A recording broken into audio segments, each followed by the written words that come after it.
gives me great pleasure to introduce Mayor Donald R. Grebien for his inaugural address.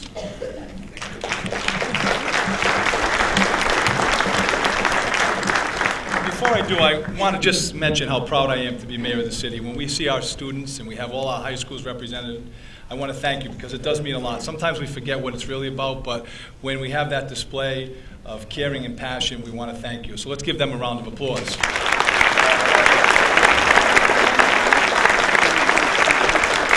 Maybe a little less than serious note to the council members, to the school committee members. We're going to ask the shade dancers to come in because as politicians we need to move a lot like that and we need to learn from them.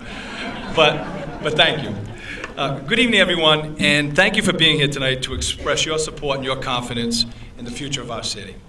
Pawtucket is a city that, like many others around the nation, still faces many difficult challenges, but tonight I can truly say we are starting to head in the right direction. I've taken my 20-minute speech, I brought it down to about 10, and I'll try to cut it down to a little more. But the longest part of the speaking part is really to recognize all of those and thank all those folks. You know, Dave is the MC, has done a great job, but there are a few people that I want to do a special thank you to. I want to thank Father Charlie Galligan, pastor of St. Edward's and chaplain for the fire department, Father Joe Paquette, pastor of St. Teresa's and the chaplain of the police department. To my mayor's office staff, led by Director of Administration Antonio Pires, thank you for putting up with me on a daily basis, because that in itself is a job, and no one knows better than my wife. I'd also like some of the elected officials who had to leave because they had other engagements had mentioned, what a great job and how efficiently it was run, and it's really to the Inauguration Committee.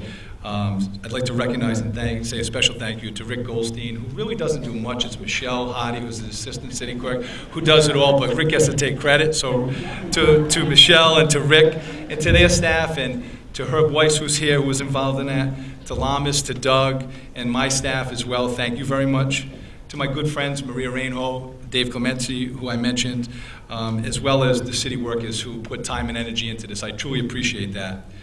I'd also like to recognize, and I see he's here tonight, Charlie Kelly, who for at least 2 decades that I can remember, and as we went back to try to find out, the archives didn't go back that far, so we won't make you that old, Charlie, but for the last 2 decades of Charlie, who has done the decorations and involved with the Inauguration Committee. Charlie, thank you for everything you do, and we're glad to have you here tonight, too.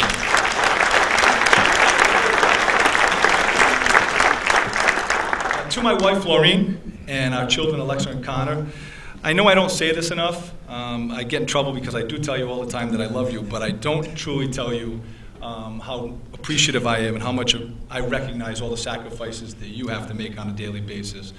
This is my second inauguration, but my third in the last 3 days, because we've been going around, and it's really a key point that we bring out, and we talk about our spouses, because really, to every member up here in the council, for those that are new, you're going to see with the spouses, it really takes a true sacrifice on your family and your friends.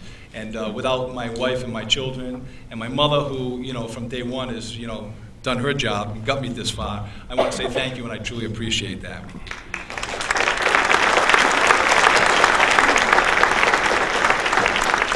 And let me share with you why I firmly believe Pawtucket is headed in the right direction toward a brighter future.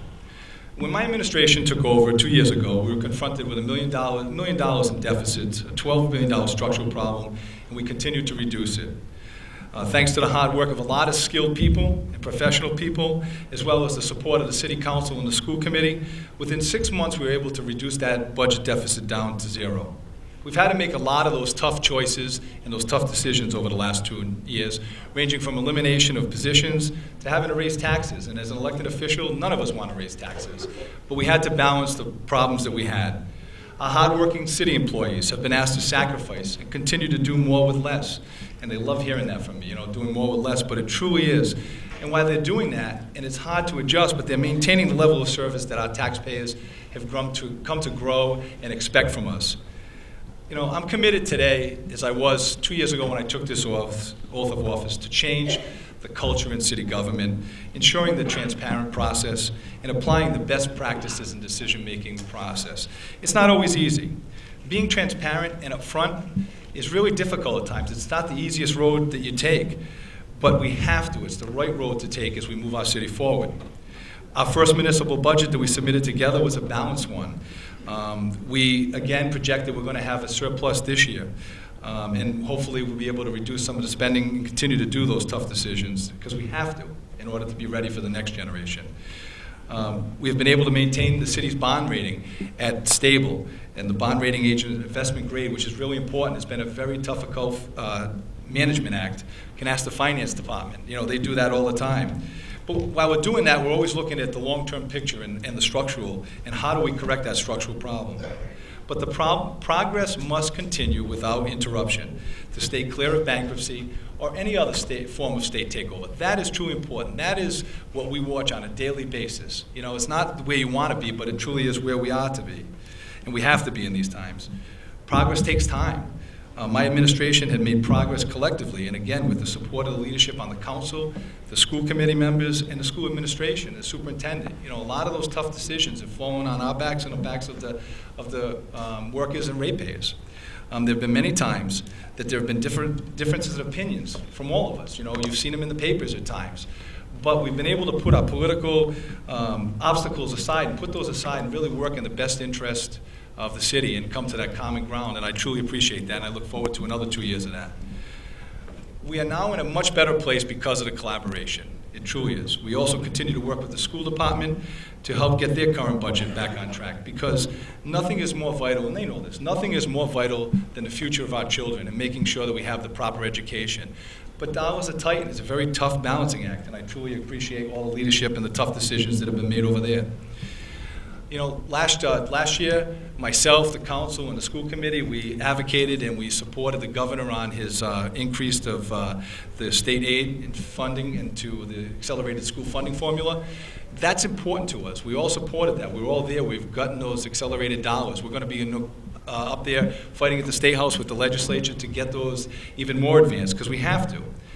As parents, Maureen and I, as parents of having 2 school children, at the right age, they're in public schools today, and we know firsthand how Pawtucket school teachers and their administrators, we're very privileged to have as many hardworking men and women as we do there. So for that, there are many of them here tonight, so I'd like to give them a round of applause for all their hard work as well.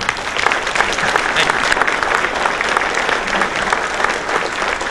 you. And importantly, while we reinvest in our schools, we also are attracting economic reinvestment in our city. There are a lot of those things included, and we'll talk briefly about them because I want to get you home by 8. We don't want to be here all night. But we'll talk about, the American Insulated Wire building on Central Avenue. There's a $20 million commercial and residential development happening over there. We have a medical call center that's bringing 250 jobs into the city of Pawtucket.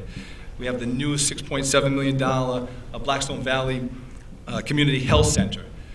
We have a new residential component of the Hope Artiste Village, and we have a renovated Armory. There are a lot of the good things that are happening. We have 2 new breweries that are coming to the city. And this is all while we're doing our day-to-day stuff and all the hard decisions and making those sacrifices. There are a lot of good things that are happening. The council president mentioned about how the council, changed the zoning to help the development in Apex and bring a new development in there. It doesn't happen overnight. It's very frustrating at times when it takes us 2 years to get some of these things done, but government takes time. But we are committed to making sure. And over the weeks and months to come, we've talked a little bit about the Pawtucket Arts Initiative and the Culinary Arts Initiative, and we'll be hearing more about that, and there's some exciting news, and that's going to help us reframe our downtown. But not only when we're tackling these big issues and the solvency, and that's what really 2 years have been about. How do we get us back on fiscal track? And don't get me wrong, we have a long way to go. But we've also been able to make sure that we balance our day-to-day quality of life issues to make sure that we balance our amazing diverse city and to make sure that we continue to have this as an outstanding place to live. Our police department, as the Attorney General and Chief, just for the record, he did up on the stage yesterday, Cumberland, defend Pawtucket Police Department and say they were the best, and I would agree with him on that. And we're looking at how we've streamlined processes online. We put 5 new police officers on to get people back on the streets. Our crime is down, but you wouldn't know it reading the papers, and that's what we deal with on a daily basis.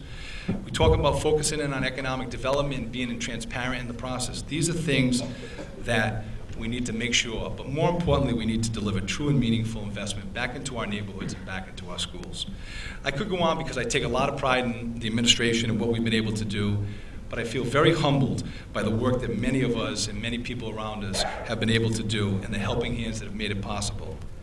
But I want to be clear. We have a long road ahead of us. The challenges are still there. You know, we have a little bit of a light at the end of the tunnel, but they're still there. I am also filled with great optimism because Pawtucket has so much great potential. You know, sometimes we get locked into the office on the second floor or the council on the third floor, and we get so focused in on, you know, getting to that bottom line and making those decisions. But we lose track of the optimism and so much positive that's happened in the city. I truly, truly know that with your continued support, we're going to make Pawtucket a better place over the next 2 years and make sure that we have future success. With that, I want to thank you for your support. Thank you for everyone being here tonight. Wish everybody a prosperous and a happy new year, and God bless everybody. Thank you.